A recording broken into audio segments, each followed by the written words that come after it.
सुन के सदावां बूहे उत्ते आवां, चल कोई नहीं कटना नहीं, लंघना नहीं, यादां तेरियां दे नाल दिन मेरा। जे कर तरस पवे मन तेरे, आ जावी कदी वेड़े मेरे, देवा मैं तन मन वार वे सांवला, मोयानो नामा।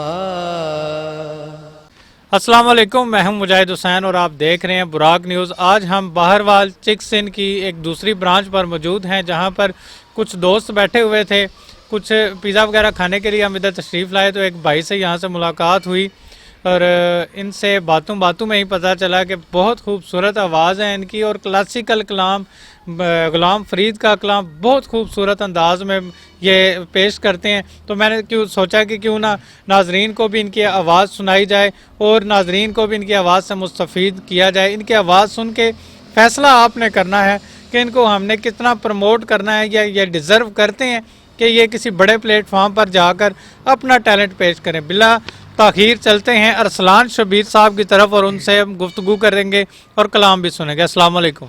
वालेकुम सलाम। क्या हाल है अरसलान, ठीक हो? अल्हम्दुलिल्लाह ठीक ठाक, आप सुनाएं। अल्हम्दुलिल्लाह। अरसलान, बड़ा खूबसूरत आपका टैलेंट है, बहुत खूबसूरत आवाज़ है, कुछ हमें सुनाओ ताकि नाजरीन को पता चले सिर्फ बातें ही नहीं कर रहे, कुछ बंदा ये गाता भी है। उसके बाद हम नाजरीन से बात करेंगे। कर कर हार सिंगार वे सांवला, मोयानो नामा। कर कर हार सिंगार वे सांवला, मोयानो नामा। जे कर तरस पवे मन तेरे, आ जामी कदी वेड़े मेरे। जे कर तरस पवे मन तेरे, आ जामी कदी वेड़े मेरे। देवा मैं तन मन वार वे सांवला,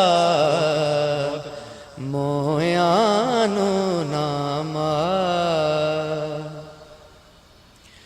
पीर फरीद करण लई राजी,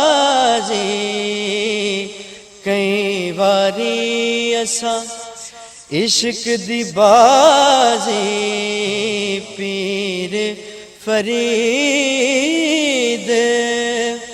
करण लई राजी, कई वारी असां इश्क दी बाजी। जान के बैठे खार वे सांवला, मोयानो नामा। कर कर खार सिंगार वे सांवला, मोयानो नामा। अरसलान, बहुत ही बड़ी खूबसूरत आवाज़, बड़ा खूबसूरत अंदाज़ है आपका। ये बताएं, किसी क्लासिकल उस्ताद से आपने सीखा है, कोई क्लासिकल क्लासेस लेते रहे हैं? इतनी मतलब खूबसूरत आवाज़ के साथ साथ आपकी जो वो सरगम है, आपका जो आवाज़ का जो उतार चढ़ाव है, वो भी स्केल बड़ा खूबसूरत है। नहीं जी, सीखा तो नहीं है किसी से, प्रॉपर सुनते हैं जो अच्छा गाने वाले हैं, पढ़ने वाले हैं, उनको फॉलो करते हैं बस, सोशल मीडिया से ही। अच्छा, सीखा नहीं है किसी से। किसी से भी नहीं सीखा? नहीं। बड़ी बात है। असल में यही लोग हकदार हैं प्रमोशन के, जो हकीकी मानों में जो वाकई जो अपना एक टैलेंट रखते हैं, गाना गाते हैं, अपने आवाज़ को पेश करते हैं, और इन्हीं लोगों को ज़्यादा प्रमोट करना चाहिए, ना कि चाहत फ़तेह अली खान जैसे लोगों को जिनको ना गाने की अलिफ बे का पता है, सिर्फ वो यही गाता है कि लोगों के चेहरों पे मुस्कुराहट आती है, सिर्फ इसके अलावा कोई उसके पास फ़न नहीं है। हकीकी तौर पर अगर ये बंदा इस वक्त इंडिया में होता तो इंडिया वाले इसको किसी न किसी बड़े प्लेटफार्म पे प्रमोट कर चुके होते और ये उधर अपना टैलेंट पेश कर रहा होता। अरसलान, कुछ और हमें सुनाना पसंद करोगे? जी, सजाद अली का सॉन्ग, पंजाबी सॉन्ग। कटना नहीं लंघना नहीं, यादां तेरियां दे नाल दिन मेरा कटना नहीं लंघना नहीं, यादां तेरियां दे नाल दिन मेरा सुन के सदावां बूहे उत्ते आवां, चल कोई नहीं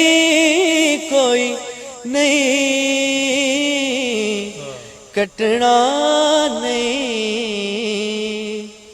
लंघना नहीं, यादां तेरियां दे नाल दिन मेरा।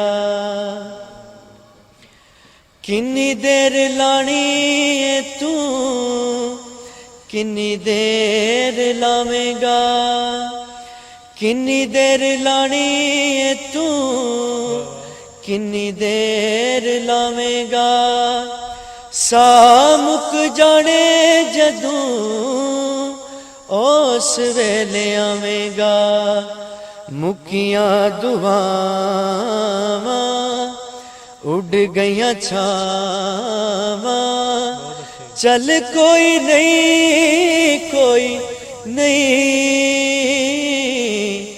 कटना नहीं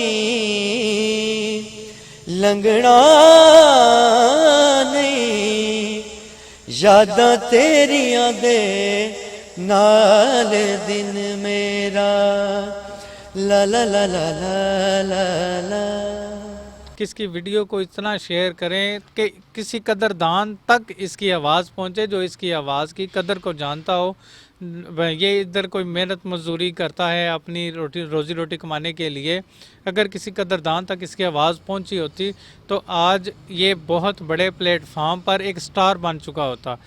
बुराक न्यूज़ से हम बहुत सारे टैलेंट लेकर, बहुत सारी खूबसूरत आवाज़ें लेकर आपकी खिदमत में हाजिर होते रहते हैं, तो हम मज़ीद भी कोशिश करेंगे कोई और इस तरह का टैलेंट हुआ तो आप तक ज़रूर पहुंचाएंगे। अपडेट्स के लिए देखते रहिए बुराक न्यूज़। जाते जाते बुराक न्यूज़ को फॉलो कीजिए, यूट्यूब पर सब्सक्राइब कीजिए और साथ बेल आइकन को ज़रूर क्लिक कीजिए ताकि हमारी हर आने वाली नई वीडियो का नोटिफिकेशन आपकी स्क्रीन पर पहुँचता रहे। चिक्सिन बाहरवाल की ब्रांच पर हम मौजूद हैं, आप ज़रूर विज़िट कीजिएगा। इधर बहुत फ़ास्ट फूड की शॉप है, बहुत ज़बरदस्त और जायकों से भरे खाने आपको मिल सकते हैं। फ़ास्ट फूड के शौकीन हज़रात ज़रूर विज़िट करें। तब तक के लिए मुझे दीजिए इजाज़त। अल्लाह हाफ़िज़। पाकिस्तान जिंदाबाद।